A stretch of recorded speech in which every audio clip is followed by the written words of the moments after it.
Cinema పరిశ్రమలో casting couch పై చిరంజీవి చేసిన వ్యాఖ్యల్ని singer Chinmayi ఖండించారు. ఫిల్మ్ ఇండస్ట్రీ అద్దం లాంటిదని, కాస్టింగ్ కౌచ్ లేదని చిరంజీవి వ్యాఖ్యానించారు. మెగాస్టార్ వ్యాఖ్యలతో సింగర్ చిన్మయి విభేదించారు. కాస్టింగ్ కౌచ్ అనేది అదుపులో లేని సమస్య అన్నారు. కమిట్మెంట్ కి నో చెబితే రోల్స్ ఇవ్వరు అన్నారు. చిరంజీవి జనరేషన్లో మహిళా ఆర్టిస్టుల్ని గౌరవించేవారు. ఇండస్ట్రీ మిర్రర్ లాంటిది మాత్రం కాదు అన్నారు చిన్మయి. లిరిసిస్ట్ వైరముత్తు తనను వేధించమని తానేమీ అడగలేదు కదా అని చిన్మయి పోస్ట్ చేశారు. ఇక్కడ పని ఇచ్చినందుకు బదులుగా సెక్స్ కోరుకుంటారు అన్నారు చిన్మయి.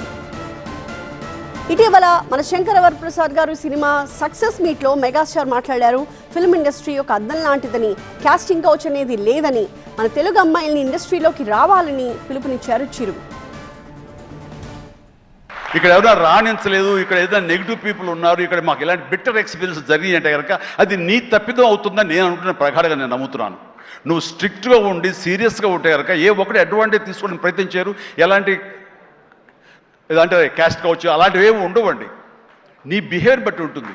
మీకుండే అభద్రతా భావంతో ఏమో అలాగేలా ఉండాలేమో అని ఉండకూడదు. ఎస్, నువ్వు ప్రొఫెషనల్గా ఉండు, అవతల కూడా ప్రొఫెషనల్గా ఉంటారు. ఈ ఇండస్ట్రీ అనేది ఒక అద్దం లాంటిది. నువ్వేమి ఇస్తావు తిరిగి నీకు అదే వస్తుంది. కాబట్టి ప్రతి ఒక్కరికి ధైర్యంగా పరిశ్రమకు రావాలి అనుకుంటే కనుక కృత నిశ్చయంతో, దృఢ సంకల్పంతో, హార్డ్ వర్క్ని ఆసరాగా తీసుకుని రండి. ఇది గొప్ప ఇండస్ట్రీ.